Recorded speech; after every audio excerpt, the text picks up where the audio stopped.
ہم ایک رسی میں 12 اسیر تھے بھیا، ہم ایک رسی میں 12 اسیر تھے بھیا، تمہارے بعد بہن ننگ سر پھری، او بھیا تمہیں خبر نہیں، میں در بدر پھری، بانو تمہاری خاک بسر نوحہ گر پھری، او بے چادری کے ساتھ وہ باچشم تر پھری، بیٹی تمہاری منہ پہ تماچے دکھا چکی، اور نازو گلا رسن سے سکینہ بندھا چکی، زینب سے کہہ رہا تھا یہ فرق شہ خدا، ناگاہ آئے حضرت سجاد پر نہ پا، اپنے ہاتھ کو جوڑ کے زینب سے یوں کہا، ارے اماں میری کہاں ہے بتاؤ پے خدا، سب ہے یہاں پہ آ میری جان جاتی ہے، اور بانوں کے رونے کی نہیں آواز آتی ہے، غصے ہوا افاقہ جو بانوں کو ایک بار زینب سے بولے عابدے مضطر بچشم زار، منظور ہے رہائی کسے اے فلک وقار، یکساں ہے بے حسین مجھے پھول ہوں کے خار، حسرت بھری جہاں سے سکینہ گزر گئی، ارمان تھا رہائی کا جس کو وہ مر گئے، آخر چلے مزارے سکینہ پہ نوحہ گر، آئے سر پدر لیے سجاد بے پدر، ناگاہ ہوا قریب لہج جس گھڑی گزر، تڑپا پسر کی گود میں سبط نبی کا سر، وہ آہ کی کے سینہ سجاد پھٹ گیا، اور تعویذ قبر سے سرور لپٹ گیا، عابد کو جب یزید سے بابا کا سر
لا حول ولا قوة إلا بالله العلي العظيم.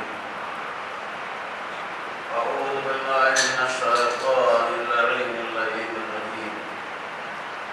بسم الله الرحمن الرحيم. الحمد لله الذي لا يبلغ مدحته القائلون ولا يحصي نعماءه العادون ولا يودي حقه المجتهدون، الذي ليس لصفته خلق معدود ولا نعت موجود ولا أجل ممدود ولا وقت معدود. فترى الخلائق بقدرته ونشر الرياح برحمته ووثق بالسهول ميدان أرضه. والصلاة والسلام على رسوله نبي الرحمة وإمام الأئمة وسراج الأمة المنتخب من طينة الكرم وسلالة المجد الأقدم ومغرس الفخار المغرق وفرق العلا المؤمر المغرق أبي القاسم وعلى آله مصابيح الظلم وعصم الأمم ومنار الدين الواضحة ومفاقير الفضل الراجحة، واللعنة الدائمة الباقية على أعدائهم أجمعين من الآن إلى قيام يوم الدين. أما بعد، فقد قال الله تعالى في الفرقان الحميد والقرآن المجيد وقوله الحق. بسم الله الرحمن الرحيم. والعصر إن الإنسان لفي خسر إلا الذين آمنوا وعملوا الصالحات وتواصوا بالحق وتواصوا بالصبر.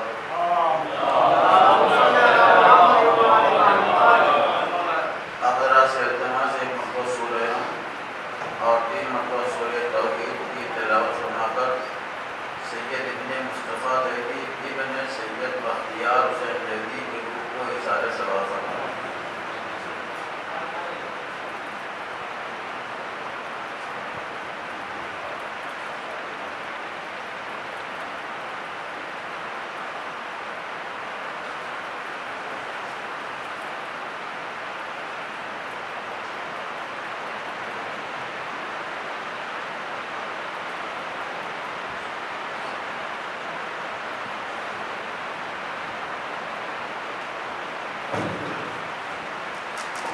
پر محمد والے محمد صلی اللہ علیہ وسلم.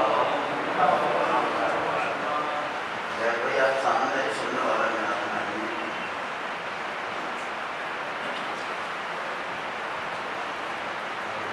خالق کائنات کی الہامی کتاب قرآن مجید کے آفاقی سوروں میں سے ایک انتہائی مختصر سورے کی تلاوت کا شرف حاصل کیا ہے. یوں تو قرآن کریم کا ہر سورہ اپنے موقف کے لحاظ سے اور اپنے واقعیت کے لحاظ سے اہمیت کا حامل ہے. کسی آیت یا کسی سورے کے بارے میں یہ نہیں کہا جا سکتا کہ یہ سورہ کم اہمیت کا حامل ہے، وہ زیادہ اہمیت کا حامل ہے، بلکہ قرآن کریم کا ہر سورہ، ہر آیت اپنے پیغام کی بنیاد کے اوپر، اپنے معانی کی بنیاد کے اوپر، اپنے موقف کی بنیاد کے اوپر انتہائی عصمت اور منزلت کی حامل ہے. چاہے قرآن کریم کا کوئی چھوٹا سورہ ہو، چاہے قرآن کریم کا کوئی بڑا سورہ ہو، ایک آیت ہو یا متعدد آیتیں ہوں، ہر آیت اللہ کے پیغام کی آئینہ بردار ہے، اور ہر آیت میں کائنات انسانیت کی ہدایت کے رموز و اسرار پنہا رکھے گئے ہیں. اسے قرآن کی ایک سورے کا تلاوت کا شرف میں نے حاصل کیا ہے، جس میں خالق کائنات پوری عالم انسانیت کے لیے فائدے کی حقیقت اور نقصان کی حقیقت کو واضح کر رہا ہے اور آواز دے رہا ہے کائنات میں وہ کیا چیزیں ہیں جس پناہ لینے کے بعد انسان بارگاہ الہی سے فائدے کا مستحق ہوگا، اور وہ کیا چیزیں ہیں اس کائنات میں جسے چھوڑ دینے کے بعد انسان نقصان اور گھاٹے کا حقدار ہوگا۔ اور اس چھوٹے سے سورے میں انہی دونوں باتوں کا خلاصہ پیش کیا گیا ہے، انہی دونوں باتوں کا تجزیہ کیا گیا ہے کہ نفع کی حقیقت کیا ہے اور نقصان کی حقیقت کیا ہے۔ قرآن آواز دے رہا ہے والعصر، زمانے کی قسم، ان الانسان لفی خسر، بے شک پوری عالم انسانیت نقصان میں ہے، پوری عالم انسانیت خسارے میں ہے، الا الذین آمنوا وعملوا الصالحات، لیکن وہ لوگ جو ایمان لائے اور جنہوں نے عمل صالح انجام دیے، وتواصوا بالحق، اور جنہوں نے حق کی وصیت کی، وتواصوا بالصبر، اور جنہوں نے صبر کی تلقین کی، یہ فائدے ہیں۔ وہ اللہ نے پوری کائنات کو دو حصوں میں تقسیم کر دیا ہے، کچھ وہ ہیں جو نقصان میں ہیں اور کچھ وہ ہیں جو فائدے میں ہیں، لیکن جن کے فائدے کا تذکرہ کیا ہے ان کی صفات کو بیان کیا ہے کہ کائنات میں وہی انسان فائدے میں ہوں گے جو چار چیزوں کے حقدار ہوں گے، جن کے سینوں کے اندر ایمان ہوگا، جو ہر لمحہ حیات عمل صالح انجام دیں گے، اور جو حق اور صبر کی تلقین اور توسیع کریں گے۔ اس کا مطلب ایمان، عمل صالح، وصیت حق اور توسیع صبر، یہ چار چیزیں ایسی ہیں جو انسان کو فائدے کا حقدار بناتی ہیں، اور انہی چار چیزوں سے یہ نتیجہ بھی نکلتا ہے کہ جن کے دلوں کے اندر یہ چار چیزیں نہ پائی جائیں گی وہ ہوں گے جو اس کائنات میں نقصان اور گھاٹے کے حقدار ہوں گے۔ بالکل صاف بات ہے، آیت میں نہ کوئی پیچیدہ لفظیں ہیں نہ کوئی مشکل مفہوم ہے، بلکہ اللہ صاف لفظوں میں آواز دے رہا ہے کہ ایمان، عمل صالح، توسیع حق و صبر فائدے کی علامت ہے، اور انہی چیزوں کا نہ ہونا انسان کے لیے نقصان کی علامت ہے۔ کوئی مشکل بات نہیں، کوئی پیچیدہ مفہوم نہیں، بالکل سامنے کی بات ہے، اور ہر انسان اپنے عقل و شعور کی بنیاد پر بھی یہ فیصلہ کر سکتا ہے کہ واقعی یہی وہ چیزیں ہیں جو انسان کے لیے فائدے میں ہیں۔ لیکن عزیزو، اللہ نے اس آیت میں، اس سورے میں سب سے پہلے نقصان کا تذکرہ کیا ہے، فائدے کا تذکرہ بعد میں کیا ہے۔ ان الانسان لفی خسر، پوری کی پوری انسانیت نقصان میں ہے، پہلے نقصان کا تذکرہ ہے، اس کے بعد فائدے کا تذکرہ ہے، اور وہ بھی جب نقصان کا تذکرہ کر رہا ہے تو نقصان کا تذکرہ یوں ہی نہیں کر رہا ہے، بلکہ اس کے لیے قسم کھا رہا ہے۔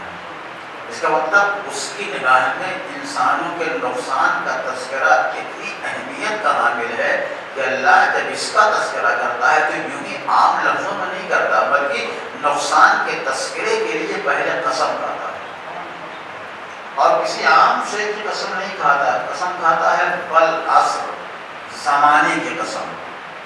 اب آئیے دیکھا جائے، لیکن جب الیوم کہیں گے تو الیوم کے معنی آج کا دن، یہ آج جو اشارہ ہو رہا ہے اس دن کی طرف جو خلیل میں موجود تھا، اور جب تک انسان کی نظر تفسیر کے اوپر نہ ہوگی، قرآن کے اوپر نہیں ہوگی، الیوم کا معنی سمجھ میں آ ہی نہیں سکتا۔ تو جیسے یوم سے مراد کوئی بھی دن، الیوم سے مراد خاص دن، ویسے ہی عصر سے مراد کوئی بھی زمانہ، والعصر سے مراد خاص زمانہ، یوم سے مراد کوئی بھی دن، الیوم سے مراد وہ خاص دن جو اس کے حبیب خاص سے تعلق رکھتا ہے، عصر سے مراد کوئی بھی زمانہ، والعصر سے معنی وہ خاص دن جو اس کے حبیب خاص سے تعلق رکھتا ہے، یہ معنی ہے والعصر کے۔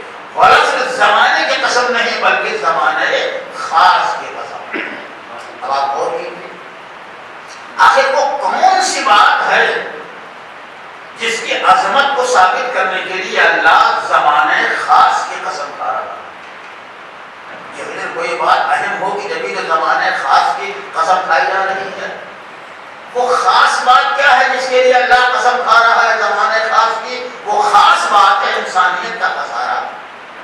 ان الانسان لفی خسر، بے شک پوری عالم انسانیت نقصان میں ہے، خسارے میں ہے. اسی خسارے کو واضح کرنے کے لیے اللہ قرآن میں قسم کھا رہا ہے. اس کا مطلب خسارہ کا تذکرہ اللہ کی نگاہوں میں بہت اہم ہے. لیکن یہ بھی اہم ہے کہ اس خسارے سے مراد کیا ہے. اللہ جو کہہ رہا ہے کہ ان الانسان لفی خسر، بے شک پوری عالم انسانیت نقصان میں ہے، خسارے میں ہے. یہ کون سا خسارہ مراد ہے؟ کون سا نقصان مراد ہے؟ کون سا گھاٹا مراد ہے جس بات کے لیے اللہ کو زمانے کی قسم کھانی پڑ رہی ہے؟ تو میں نے ابھی آپ کے سامنے عرض کیا کہ اللہ کے علاوہ اس کائنات میں ہر شے کمال ذاتی سے محروم ہے. اللہ مکمل کمال کا سرچشمہ ہے. اللہ کے علاوہ کائنات کا ہر وجود ممکن وجود ہے. جب وجود اس کا وجود نہیں ہے، غیر کا دیا ہوا ہے، تو اس وجود کا کمال بھی اس کا کمال نہیں ہے، خدا کا دیا ہوا کمال ہے. لہذا کمال ذاتی تو اللہ کی ذات ہے. اللہ کے علاوہ ہر شے کمال ذاتی سے محروم ہے. کیا خسارے سے مراد یہ خسارہ کہ اللہ کے علاوہ کائنات کے ہر شے کے اندر کوئی کمال نہیں ہوتا؟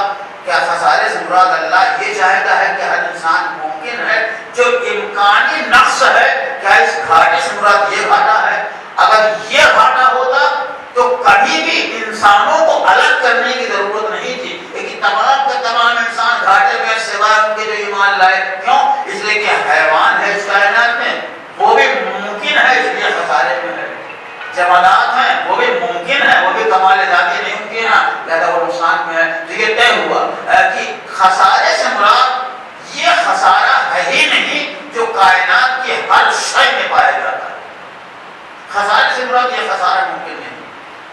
تو پھر خسارے سے مراد کیا ہے؟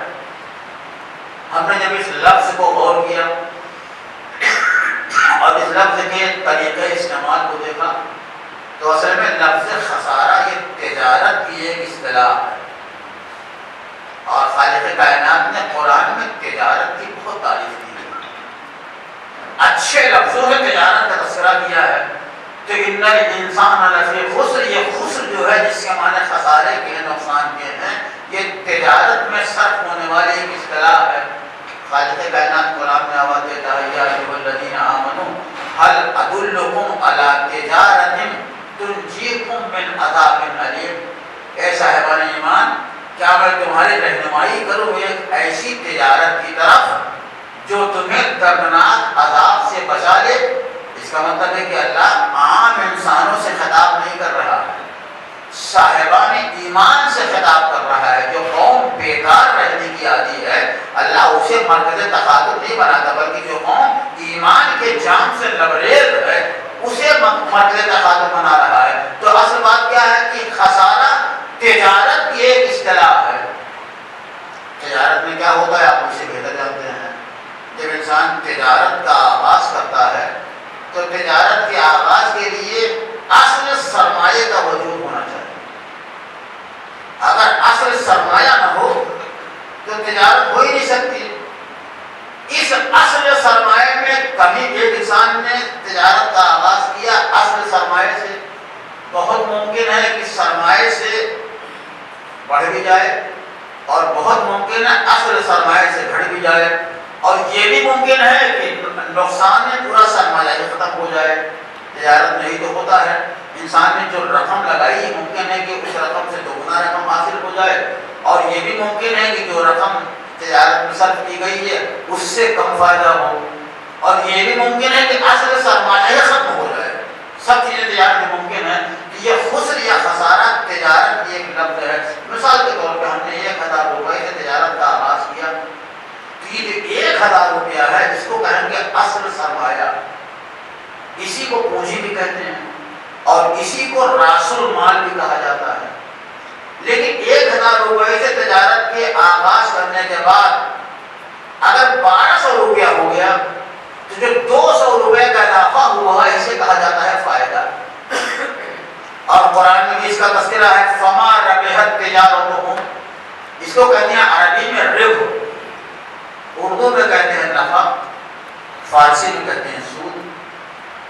ممکن ہے کہ ہم نے 1000 سے تجارت کا آغاز کیا اور رقم گھٹ گئی، ہمیں 800 روپیہ پر ملا، اسے کہتے ہیں نقصان، اسے کہتے ہیں ضیاع۔ تو انسان اصل سرمایہ کے اوپر نظر رکھے گا، ممکن ہے اصل سرمایہ کے اوپر اضافہ ہو جائے، ممکن ہے اصل سرمایہ میں کمی ہو جائے، اور یہ بھی ممکن ہے لیکن نقصان میں اصل سرمایہ ختم ہو جائے۔ اب کیا آپ کی نگاہوں کے سامنے وہ شعر نہیں ہے کہ برطرف اندیشہ سود و ضیاع ہے زندگی، ہے کبھی جاں اور کبھی تسلیم جاں ہے زندگی۔ تو کہتے ہیں کہ اصل سرمایہ سے بڑھ جانے کا نام فائدہ ہے، اصل سرمایہ سے کمی کا نام خسر ہے، خسارہ ہے، اسی خسر سے لفظ خسارہ بنا ہے۔ اب اللہ انسانیت کو کہہ رہا ہے کہ پوری انسانیت خسارے میں ہے۔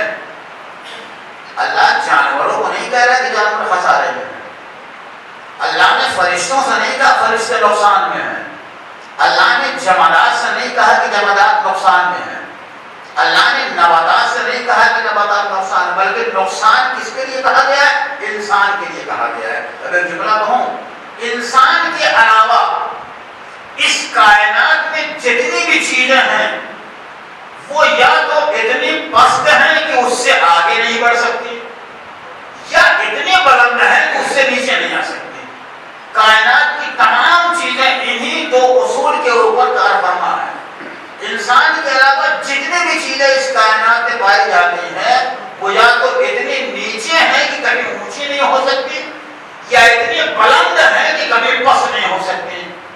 انسان کے علاوہ سب سے پہلی منزل جمادات کی ہے، جمادات کے بعد نباتات ہے، نباتات کے بعد حیوان ہے، حیوان کے بعد انسان، ایک سلسلہ ہے کائنات کا۔ سب سے پہلی منزل جمادات، جمادات کسے کہا جاتا ہے؟ جس کے اندر جان نہ ہو، پتھر ہے، زمین ہے، یہ دیواریں ہیں، اسے کہتے ہیں جمادات۔ میرا آپ سے سوال ہے، جماعت کسے کہا جاتا ہے؟ اگر آپ کی تعریف کریں گی جماعت اسے کہتے ہیں جس کے اندر جسم پایا جائے۔ جماعت کسے کہتے ہیں؟ جماعت اسے کہا جاتا ہے جس کے اندر جسم پایا جائے۔ تو کیا جمادات کی یہ تعریف صحیح ہے؟ اگر آپ جمادات کی یہ تعریف کریں گے تو انسان بھی جمادات میں داخل ہو جائے گا، حیوان بھی جمادات میں داخل ہو جائے گا، نباتات بھی جمادات میں داخل۔ کیوں؟ اس لیے کہ جیسے زمین کے اندر ایک جسم ہے، حیوان کے یہاں بھی ایک جسم ہے، پودوں کے یہاں بھی ایک جسم ہے، انسان کے یہاں بھی، یہ سب کے سب جمادات میں داخل ہو جائیں گے۔ تو اس کا مطلب اگر آپ جماعت کی یہ تعریف کر رہے ہیں کہ جمادات اسے کہا جاتا ہے جس کے اندر صرف جسم ہو، تو یہ تعریف صحیح ہے؟ نہیں، بلکہ ایک لفظ کا اضافہ، جمادات اسے کہا جاتا ہے جس کے اندر صرف جسم ہی جسم ہو، حرکت و ارادہ نہ ہو، پڑھنے کی صلاحیت نہ ہو۔ اسی نقص کے دائرے میں جمادات تصویر ہیں، کبھی منزل جسمیت سے یہ آگے نہیں بڑھ سکتے، تو یہ اتنی پست ہے کہ اس سے بلند نہیں ہو۔ دوسری مثال، نباتات کسے کہتے ہیں؟ اگر آپ کہیں گے نباتات اسے کہتے ہیں جیسے پیڑ اور پودے، جس کے اندر جسم ہو، جس کے یہاں بڑھنے کی صلاحیت ہو۔ میں جب نتیجہ پیش کروں گا تو آپ کو بہت لطف آئے گا۔ نباتات کسے کہتے ہیں؟ نباتات اسے کہتے ہیں جس کے اندر جسم ہو، اسی نقص کے دائرے کا نام ہے نباتات۔ یہ اس منزل سے کبھی آگے نہیں بڑھ سکتے، اسے کہتے ہیں نباتات۔ اب آئیے آگے بڑھیے قدم، حیوانات کسے کہا جاتا ہے؟ جس کے اندر جسم ہو، جس کے اندر بڑھنے کی صلاحیت ہو، جس کے یہاں حرکت ہو، احساس و ارادہ ہو۔ اگر آپ حیوان کی تعریف کریں گے تو انسان بھی حیوان ہو رہا ہے، کیونکہ انسان کے یہاں بھی جسم ہے، انسان کے یہاں بڑھنے کی صلاحیت ہے، انسان کے یہاں حرکت و ارادہ ہے۔ لہذا تعریف بھی صحیح نہیں ہے، بلکہ آپ کو حیوان کی تعریف میں ایک اضافہ کرنا پڑے گا، لیکن حیوان اسے کہتے ہیں جس کے اندر جسم ہو، نشو و نما کی صلاحیت ہو، حرکت و ارادہ ہو، لیکن عقل و شعور نہ ہو۔ عقل و شعور کا نہ ہونا نقص ہے، اور یہ حیوان کبھی اس منزل سے آگے نہیں بڑھ سکتا۔ جس کی جو منزل ہے اسی منزل کے اوپر رہے گا، ایک قدم بھی اس سے آگے نہیں بڑھ سکتا۔ اسی نقص کے دائرے کا نام ہے امکان، اسی نقص کے دائرے کا نام ہے خسارہ۔ تو میں نے حیوان کی تعریف کی ہے وہ اتنی میں نے جو جمادات کی تعریف کی ہے وہ اتنی پست ہے کہ اس سے آگے نہیں جا سکتی، نباتات اتنی پست ہیں کہ اس سے آگے نہیں بڑھ سکتے، حیوانات اتنے پست ہیں کہ اس سے آگے نہیں بڑھ سکتے۔ اب آئیے انسان کی بات کراؤں گا، فرشتوں کو لے لیجیے، یہ تین چیزیں جمادات، نباتات، حیوانات اتنی پست ہیں کہ اس سے بلند نہیں ہو سکتے، لیکن فرشتے اتنے بلند ہیں کہ اس سے کبھی پست نہیں ہو سکتے۔ کچھ فرشتے ہیں جو ہمیشہ قیام میں ہیں، کچھ فرشتے ہیں ہمیشہ رکوع میں ہیں۔ جس فرشتے کے ذمہ جو کام دیا گیا اسی کام میں مست ہے، دوسرا کام کرنے کی اس کو اجازت نہیں ہے۔ اگر دوسرا کام کرے گا تو حکم الہی کی بنیاد کے اوپر کرے گا۔ تو فرشتے عالم بالا کی مخلوق ہے، جوار اقدس الہی میں رہنے والی مخلوق ہے، معصوم مخلوق ہے۔ فرشتوں کے ہاں گناہ کا تصور نہیں ہے، فرشتوں کے ہاں برائی کا تصور نہیں ہے، فرشتوں کے ہاں کسی کے مال کو غصب کرنے کا تصور نہیں۔ کیوں؟ یہ تصور وہاں ہوتا ہے جہاں نفس ہوتا ہے، جہاں دل ہوتا ہے۔ فرشتوں کے ہاں وہ نفس ہی نہیں جس میں امنگیں پائی جائیں، فرشتوں کے ہاں وہ دل ہی نہیں جس میں خواہشات پائے جائیں۔ لہٰذا فرشتے اتنے بلند ہیں کہ اس سے پست نہیں ہو سکتے۔ اور اسی کے ساتھ ساتھ فرشتے جو معصوم ہیں، یہ ان کا معصوم ہونا ان کا کوئی کمال نہیں۔ اللہ نے فرشتوں کو معصوم پیدا کیا ہے، یہ عصمت ان کے لیے کوئی فضیلت کی بات ہے ہی نہیں۔ کیوں فضیلت کی بات نہیں؟ بھائی اگر نفس ہے ہی نہیں تو گناہ کیسے کریں گے؟ گناہ وہ کرتا ہے جس کے یہاں نفس ہو، دل ہو۔ جب ان کے یہاں نفس کا وجود ہی نہیں ہے، ان کے یہاں دل کا وجود ہی نہیں ہے، تو گناہ کر ہی نہیں سکتے۔ اور دوسری بات اب یہیں بھی یہ بھی کہتا چلو کہ عصمت کی دو قسمیں ہیں۔ عصمت کہنا خطاؤں سے محفوظ رہنا، عصمت کی دو قسمیں ہیں۔ ایک ہوتی ہے عصمت کسبی، ایک ہوتی ہے عصمت اختیاری، عصمت وہبی اور عصمت کسبی۔ عصمت وہبی کسے کہا جاتا ہے؟ وہ عصمت ہے جو اللہ دے کے اس کائنات میں بھیجتا ہے۔ اللہ نے فرشتوں کو معصوم پیدا کیا ہے، اس لیے معصوم ہیں۔ اللہ نے فرشتوں کو پیدا کیا، بعد میں وہ معصوم بنے ایسا نہیں، اللہ نے ان کو معصوم بنا کے پیدا کیا، لہذا ان کی عصمت عصمت وحیبی ہے۔ لیکن انبیاء کی عصمت، اگر اللہ انبیاء کو معصوم بنا کے پیدا کرتا تو عصمت ان کا کوئی کمال ہی نہیں تھا۔ ہمارے اماموں کو اگر اللہ معصوم بنا کے پیدا کرتا تو معصوم ہونا ان کا کوئی کمال نہیں، بلکہ ان کی عصمت عصمت اختیاری ہے۔ فرشتوں کے ہاں دل ہی نہیں ہے، فرشتوں کے ہاں نفس ہی نہیں، لہذا گناہ کر ہی نہیں سکتے۔ لیکن انبیاء کے ہاں دل کا وجود تو ہے، نفس کا وجود تو ہے، خواہشات نفسانی کا وجود تو ہے۔ اب یہ انسانیت کا کمال ہے، لیکن گناہ کرنے کے باوجود اگر گناہ نہیں کرتے یہ ان کی عصمت کا کمال ہے۔ اس کا مطلب فرشتوں کی عصمت عصمت وحیبی ہے، انبیاء اور معصومین کی عصمت عصمت اختیاری ہے۔ انہوں نے اپنے قوت بازو سے عصمت کو حاصل کیا ہے۔ تو فرشتے اتنے بلند ہیں کہ کبھی اس سے پست نہیں ہو سکتے۔ فرشتے انسان بن جائیں ممکن نہیں، فرشتے حیوان بن جائیں، جو جس منزل کے اوپر ہے اسی منزل پہ۔ اسی لیے اللہ نے یہ نہیں کہا کہ حیوان خسارے میں ہیں، اللہ نے یہ نہیں کہا کہ نباتات خسارے میں ہیں، اللہ نے یہ نہیں کہا کہ فرشتے خسارے، بلکہ اللہ کہہ رہا ہے ان الانسان لفی خسر، پوری عالم انسانیت خسارے میں ہے۔ کیا مطلب ہے؟ کہ یہ انسان دو رخی مخلوق ہے۔ انسان یک رخی مخلوق کا نام نہیں ہے، انسان دو رخی مخلوق کا نام ہے۔ اس انسان کے یہاں بڑھنے کی بھی صلاحیت ہے، انسان کے یہاں گھٹنے کی بھی صلاحیت ہے، انسان کے یہاں معصیت کی بھی صلاحیت ہے، انسان کے یہاں اطاعت کی بھی صلاحیت ہے، انسان کے یہاں ترقی کی بھی صلاحیت ہے، انسان کے یہاں تنزلی کی بھی صلاحیت ہے، انسان کے یہاں صعود کی بھی صلاحیت ہے، انسان کے یہاں حبوط کی صلاحیت ہے۔ چونکہ انسان کے یہاں گھٹنے کا بھی امکان پایا جاتا ہے، بڑھنے کا بھی امکان پایا جاتا ہے، اس لیے اللہ نے انسان ہی کو کہا انسان خسارے میں ہے۔ یہ انسان جب گھٹتا ہے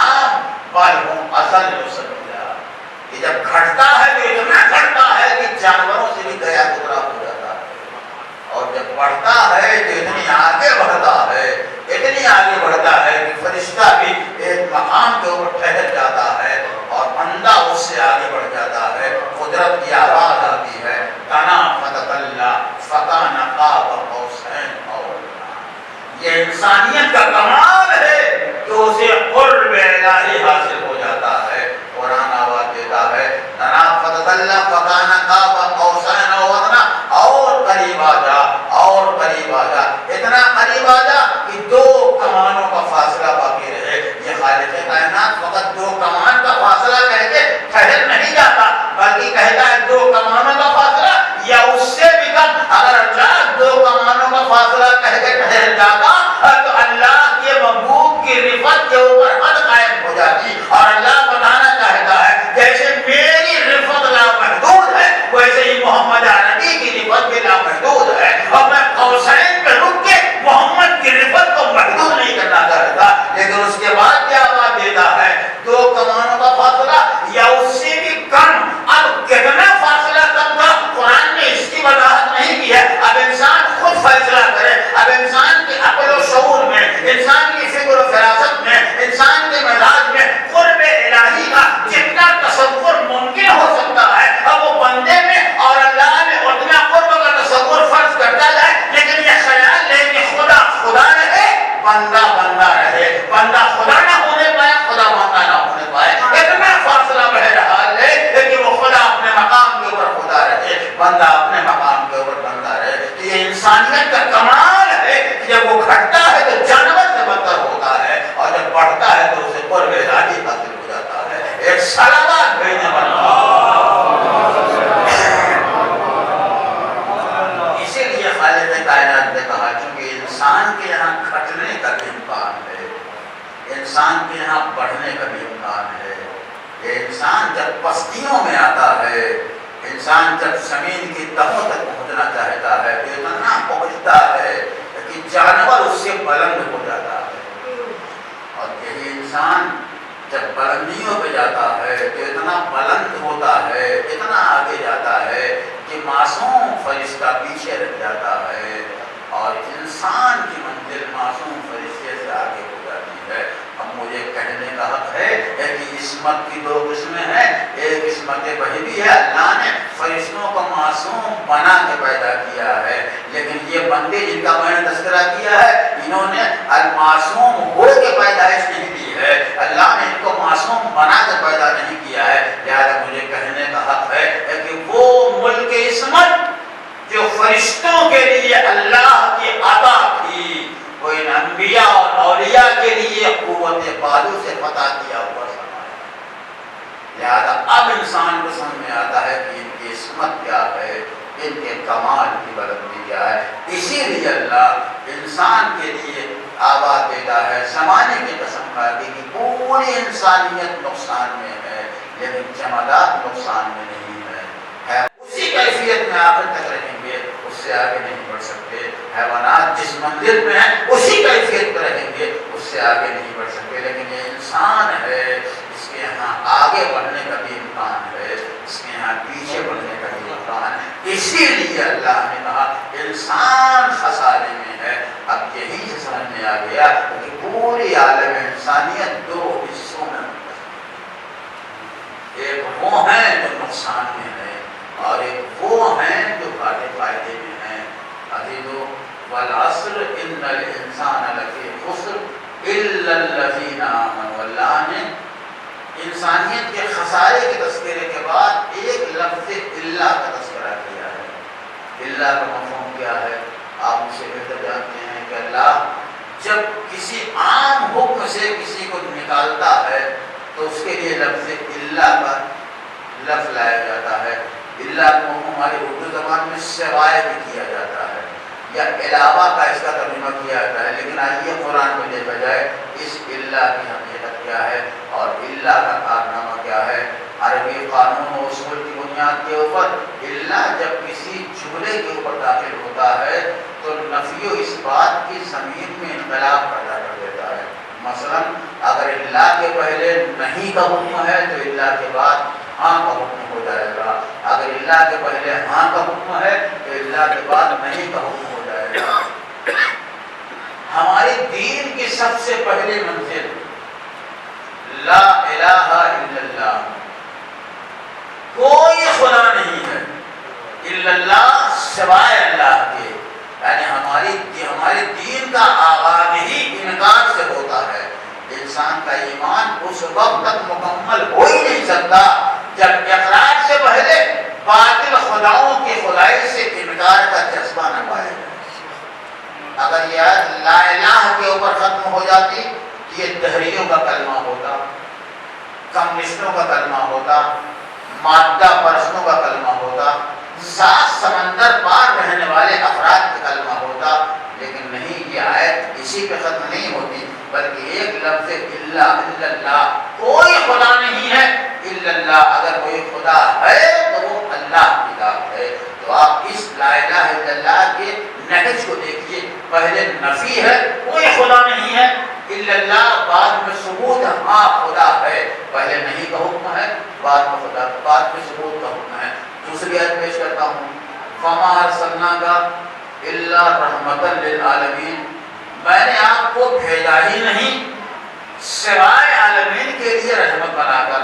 اگر وما ارسلناک کے اوپر یہ آیت تمام ہو جاتی تو اس کا مطلب یہ ہوتا کہ ہم نے کوئی رسول ہی نہیں بھیجا، رسالت کی نفی ہو جاتی، نبوت کا سلسلہ کے ختم ہونے کی نفی ہو جاتی، لیکن آیت فقط یہیں ختم نہیں ہوتی بلکہ آتا ہے الا رحمتا للعالمین، ہم نے بھیجا ہے اور ہمگیر عالمین کے لیے رحمت بنا کے بھیجا ہے۔ تو لا الہ الا اللہ پہلے نفی ہے، بعد میں اس بات ہے۔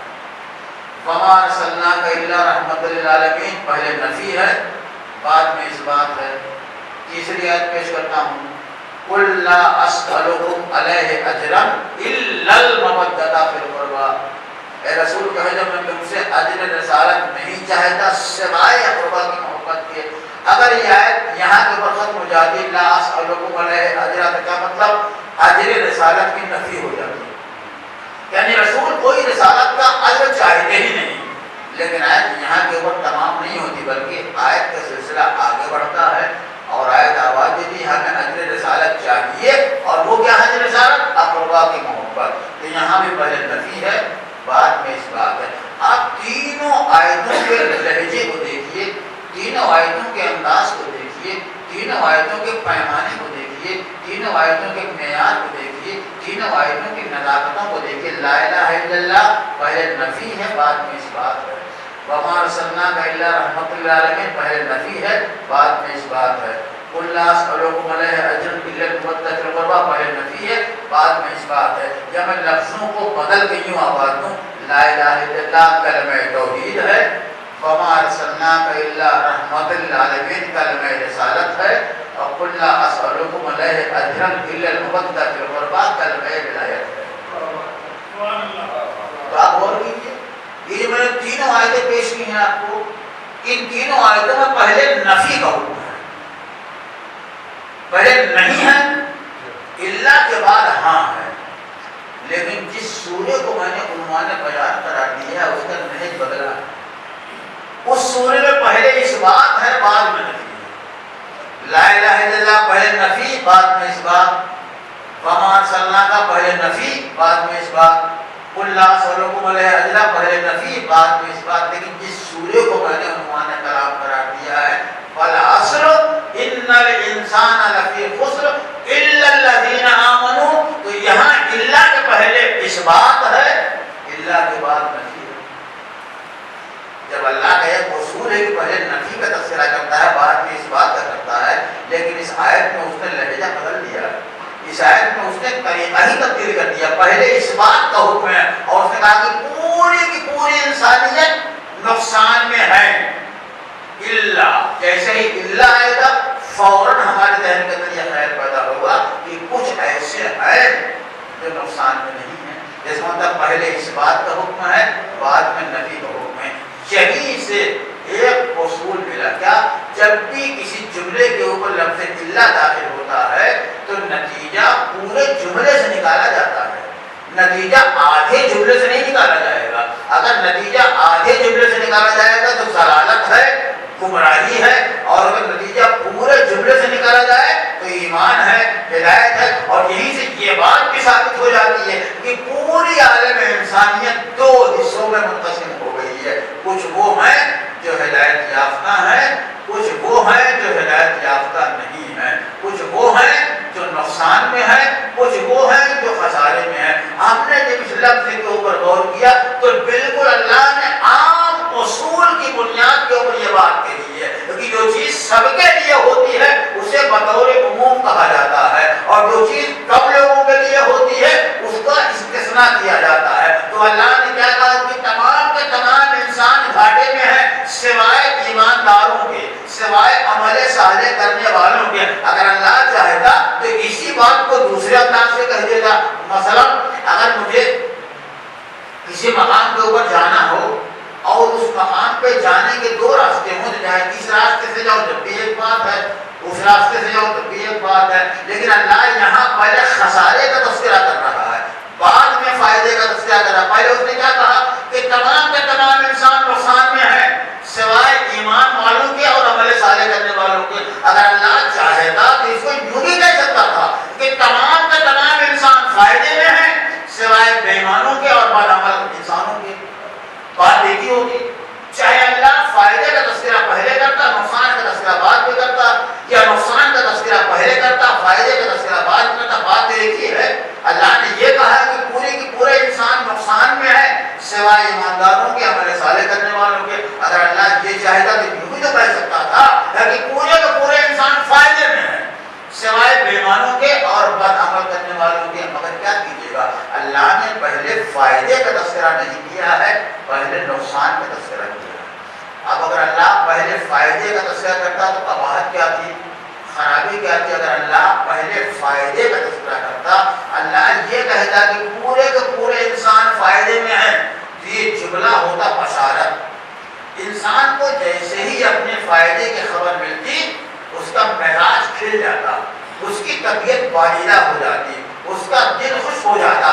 اب بعد میں اللہ آتا رہتا, اسے اللہ کا کام دھرنے کی ضرورت ہی نہیں تھی. کیوں؟ اس لیے اسے تو بشارت کا مدعا مل ہی گیا ہے. لیکن یہ اللہ کی حکمت ہے, اس نے پہلے بشارت کا مدعا نہیں دیا ہے. اچھا قرآن کی بنیاد کے اوپر تو ہونا چاہیے تھا کہ جو تقاضائے رحمت ہے اس کا تذکرہ پہلے ہونا چاہیے تھا, جو تقاضائے غضب ہے اس کا تذکرہ بعد میں. قرآن کہتا ہے کہ سبقت رحمتہ غضبہ, اللہ کی رحمت اس کے غضب کے آگے آگے ہے. یعنی رحمت کا تذکرہ پہلے ہونا چاہیے تھا, غضب کا تذکرہ بعد میں ہونا چاہیے. مگر اللہ نے پہلے گھاٹے کا تذکرہ کیا, پہلے غضب کا تذکرہ کیا, بعد میں رحمت کا تذکرہ کیا. تو اگر اللہ پہلے فائدے کا تذکرہ کرتا تو اس میں خرابی کیا تھی؟ یہ جملہ ہوتا بشارت. انسان جیسے ہی اپنی بشارت کی خبر سنتا اس کا دل خوش ہو جاتا, اس کا مزاج بالیدہ ہو جاتا, اس کی فکریں خوش ہو جاتی. اب اللہ کے بعد جو اللہ کہتا رہتا کہ جو لوگ ایمان نہیں رکھتے وہ نقصان میں ہے, ہمیں اس سے کوئی سروکار ہی نہیں, ہم کو تو کامیابی کی خبر مل گئی. لیکن نہیں, اللہ نے پہلے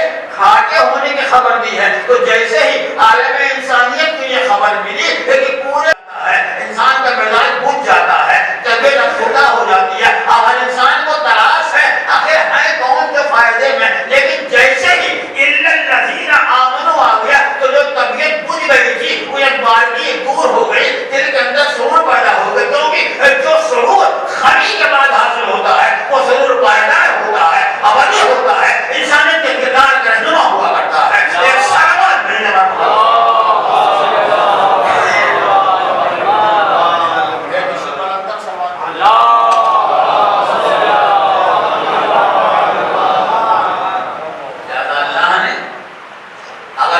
نقصان کا تذکرہ کیا کہ یہ نقصان بالکل عام اصول کے مطابق ہے.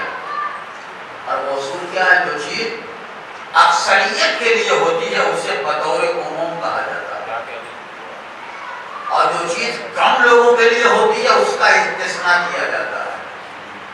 اب آپ لوگ کہتے ہیں کہ اکثریت دلیل حقانیت ہے, حالانکہ آپ پورے انبیاء کی تاریخ کو اٹھا کر دیکھ لیجیے تو ہر نبی کے دور میں کبھی بھی اکثریت حقانیت کی دلیل نہیں تھی.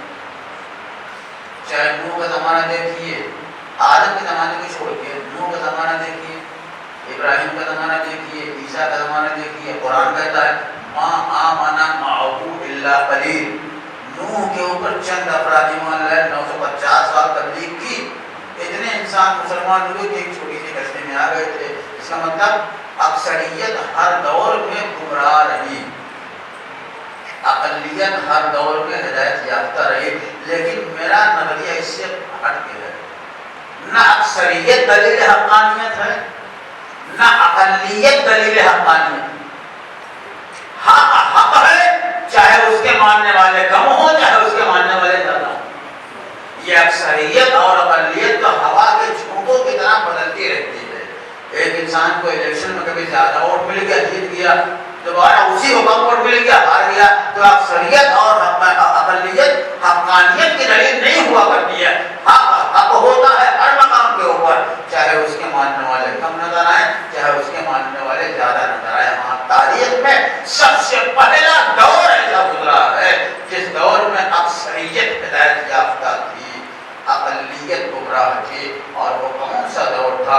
وہ دور تھا جب پوری کائنات صرف 4 انسانوں کے اوپر مشتمل تھی، 3/4 کائنات میں ہدایت تھی، 1/4 کائنات میں گمراہی تھی۔ اس کے علاوہ تاریخ میں کوئی دور ایسا نہیں گزرا ہے کہ جب اکثریت ہدایت یافتہ رہی ہو۔ ہاں، سورہ نور کی بنیاد کے اوپر ایک زمانہ ایسا بھی اس کائنات میں آئے گا جب اکثریت ہوگی اور وہی ہدایت یافتہ رہے گی۔ کوئی قرآن آواز دے رہا ہے، لیکن جب تک اکثریت اور اقلیت کے جھونکوں کی طرح بہتے رہو گے اور گمراہ رہو گے، اور جس دن صاحب العصر کے پرچم کے سائے میں آ جاؤ گے، اس دن ہدایت یافتہ ہو جاؤ گے۔ اسی لیے اللہ قرآن میں قسم کھا رہا ہے، زمانے کی قسم نہیں، عصر خاص کی قسم، جو اس کے حبیب خاص سے تعلق رکھتا ہے، اس کے رہنما خاص سے تعلق رکھتا ہے۔ ایک سلام بھیجنے میں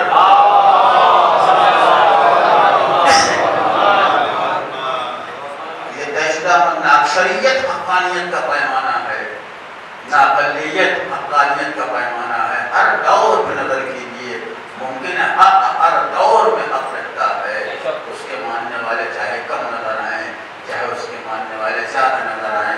آپ اسی تناظر میں کربلا کی تاریخ کے اوپر نظر کیجیے، آپ کو اندازہ ہو جائے گا کہ اکثریت کیا تھی، اقلیت کیا تھی، اور اسی تناظر میں آپ شعور کے بعد کے منظر کو دیکھیے، اکثریت کو دیکھیے، اقلیت کو دیکھیے، آپ کو اندازہ ہو جائے کون گمراہ ہے، کون ہدایت یافتہ ہے۔ یہیں سے یہ نتیجہ برآمد ہوتا ہے کہ حق ہر دور میں حق رہتا ہے، سچائی ہر دور میں سچائی رہتی ہے۔ کبھی اس کے ماننے والوں کی تعداد زیادہ ہوتی ہے، کبھی اس کے ماننے والوں کی تعداد کم ہوتی ہے۔ سچائیوں کا جو مارکا کربلا کی سرزمین کے اوپر برپا ہوا، ایسا مارکا نہ کربلا سے پہلے رونما ہوا اور نہ کربلا کے بعد رونما ہوا۔ ایسا مارکا کفر و شر، حق و باطل کے درمیان مارکا آزمائی ہوئی۔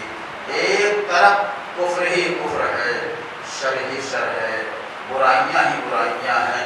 اسلام کا کلمہ بھی ہے اور اسلام کے کلمے کے ساتھ ساتھ برائیاں ہی برائیاں ہیں، لیکن ایک طرف اسلام کا کلمہ بھی ہے، لیکن اسلام کے کلمے کے ساتھ ساتھ توحید کا جذبہ بھی ہے، توحید کا مقصد بھی ہے، توحید کا پیمانہ بھی ہے۔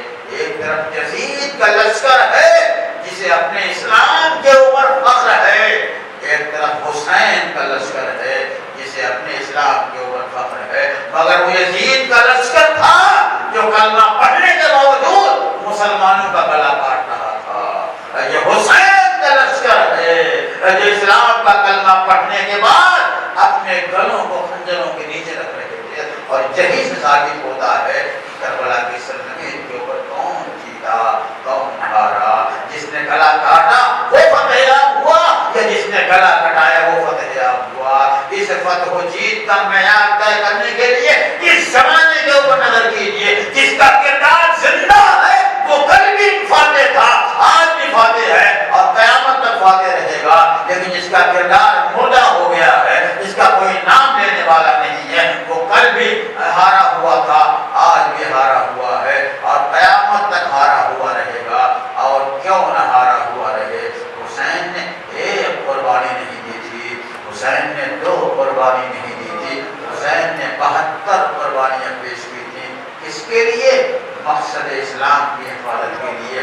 آپ حسین کے قربانیوں کی تاریخ کے اوپر نظر کیجیے، تب آپ کو اندازہ ہوگا حسین کی قربانیاں کتنی عظیم ہیں۔ نہ حسین کا مقصد معمولی تھا، نہ حسین کی قربانیاں معمولی تھیں۔ آپ دیکھیے جب مقصد عظیم ہے تو اس کے اوپر دی جانے والے قربانیاں بھی عظیم ہیں۔ علی اکبر کا شباب اتنا معمولی نہیں تھا، اسے معمولی مقصد کے اوپر قربان کر دیا گیا۔ علی اکبر کا گلا اتنا معمولی نہیں تھا، اسے معمولی مقصد کے اوپر قربان کر دیا گیا۔ قاسم کا جسم نازنی اتنا معمولی نہیں تھا، اسے معمولی مقصد کے اوپر قربان کر دیا جائے۔ حسین کا وجود اقدس اتنا معمولی نہیں تھا، اسے معمولی مقصد کے اوپر قربان کر دیا جائے۔ نہیں، جب مقصد عظیم ہے تو اس مقصد کو بچانے کے لیے حسین نے جو قربانیاں پیش کی ہیں وہ قربانیاں بھی انتہائی عظیم ہیں۔ کیسی یہ قربانیاں؟ کوئی عابد شب زندہ دار ہے، کوئی مدرس قرآن ہے، کوئی عالم قرآن ہے، کوئی مظلومیت کے لیے مہر تمام ہے، کوئی فقار حمزہ و جعفر ہے، کوئی نشانی مسلم ہے، کوئی علی کی دعاؤں کا محصل ہے، کوئی رسول کی شباہت ہے، کوئی علی کے کردار کا آئینہ بردار ہے، کوئی علی کی شجاعتوں کا عکاس ہے، وہ جو ہے اپنے بزرگوں کی سیرت کا آئینہ بنا ہوا ہے۔ اور جب رسمگاہ کربلا میں میدان کارزار گرم ہوتا ہے تو حسین نے ایک نیا اصول رکھا۔ کربلا سے پہلے جتنے بھی معرکے ہوئے، کربلا سے پہلے جتنی بھی جنگیں ہوئی، اس کا دستور اور تھا، اس کا قانون اور تھا۔ جتنے بھی معرکے کربلا سے پہلے ہوئے اس میں اصحاب کو پہلے بھیجا جاتا تھا، گود کے بالوں کو بعد میں بھیجا جاتا تھا۔ اس میں گود کے بالوں کو پہلے بھیجا جاتا تھا، اصحاب کو بعد میں بھیجا جاتا تھا۔ لیکن حسین نے کربلا کے میدان میں یہ ترتیب بدل دی۔ آج گود کے بالے پہلے نہیں جائیں گے، گود کے بالے بعد میں جائیں گے۔ گویا حسین اپنے کردار سے آواز دے رہے تھے، عباس تمہیں کوئی حق نہیں، تم پہلے جا کے اپنی پیاس بجھا دو اور میرا حبیب پیاسا رہے۔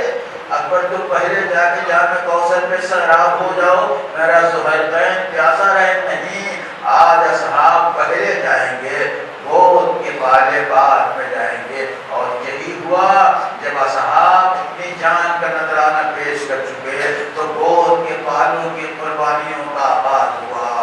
ایک ایک مجاہد جاتا ہے، ساری یہ قربانیاں ختم ہو چکی، یہاں تک کہ علی اصغر کی شہادت نے بھی حسین کی شہادت کے اوپر مہر تصدیق سخت کر دی۔ اب کربلا کے میدان میں ایک حسین ہے، ایک بیمار بیٹا ہے، ایک حسین ہے، بیمار بیٹے کے علاوہ کوئی نہیں جو حسین کی نصرت کرے۔ یہ اللہ کی مصلحت تھی کہ ہمارے چوتھے امام کو بیمار کر دیا ایک لمحے کے لیے، تاکہ جہاد آپ کے اوپر سے ثابت ہو جائے اور امامت محفوظ رہ جائے۔ امام محفوظ ہوئے، لیکن تیسرا امام الفاظ بلند کرتا ہے، یا زینب، یا ام کلثوم، یا حافظہ علیکم من السلام۔ اے زینب، ام کلثوم، تم سب پہ حسین کا آخری سلام۔ حسین نے سلام آخر کہا، گھر سے برآمد ہوئے، اپنے ذوالجناح کے قریب آئے۔ اب جیسے ہی حسین ذوالجناح کے قریب آئے، ایک دفعہ حسین نے بائیں دیکھا، ایک دفعہ حسین نے دائیں دیکھا۔ ارے در خیمے میں بیٹھی زینب اس منظر کو دیکھ رہی تھی۔ اب جیسے ہی بھیا کو داہنے بائیں دیکھا، آواز دیے، بھیا۔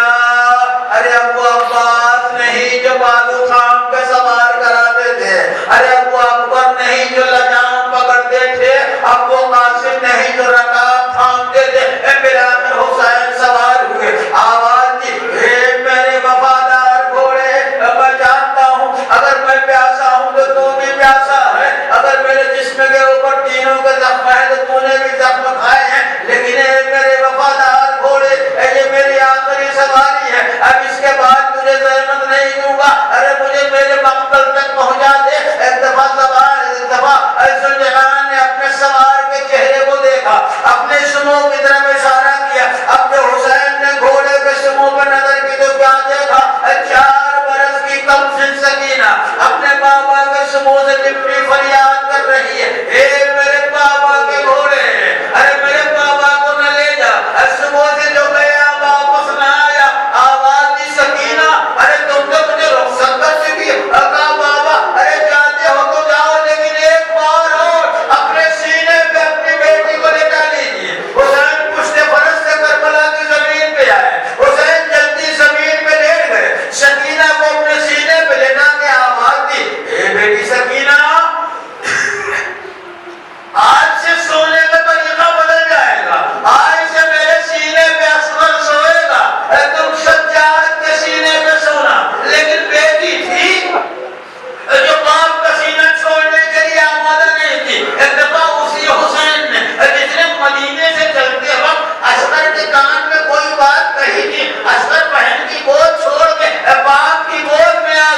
الحمد لله رب العالمين الرحمن الرحيم مالك يوم الدين إياك نعبد وإياك نستعين اهدنا الصراط المستقيم صراط الذين أنعمت عليهم غير المغضوب عليهم ولا الضالين. بسم الله الرحمن الرحيم قل هو الله أحد الله الصمد لم يلد ولم يولد ولم يكن له كفوا أحد. بسم الله الرحمن الرحيم قل هو الله أحد الله الصمد لم يلد ولم يولد ولم يكن له كفوا أحد.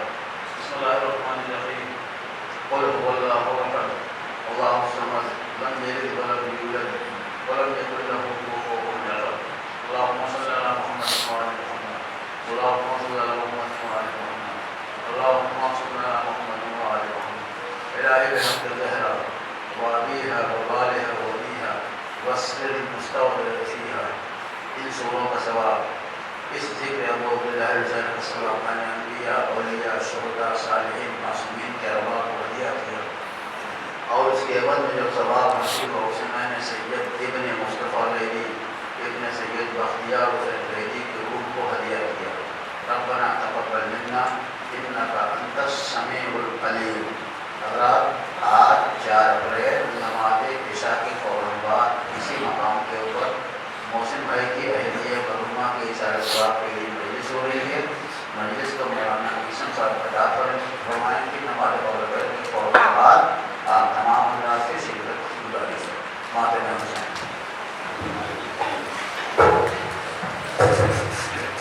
السلام علیکم ورحمۃ اللہ. السلام علیکم رسول اللہ. السلام علیکم ورحمۃ اللہ. السلام علیکم ورحمۃ اللہ. السلام علیکم ورحمۃ اللہ وبرکاتہ. السلام علیکم ورحمۃ اللہ وبرکاتہ. السلام علیکم ورحمۃ اللہ وبرکاتہ. السلام علیکم یا ابو الحسن یا علیکم السلام ورحمۃ اللہ وبرکاتہ. السلام علیکم ورحمۃ اللہ وبرکاتہ. السلام علیکم خلیفۃ الرحمن. السلام علیکم شریف الورا. السلام علیکم حضرت امام. السلام علیکم امام تمام حضرت اللہ وبرکاتہ.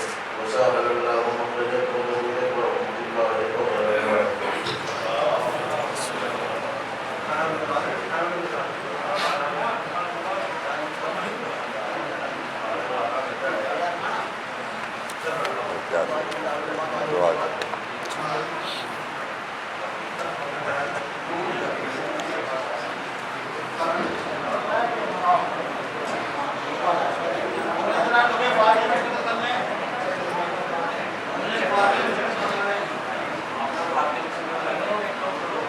فاتحہ میں شرفت کر لے سب لوگ.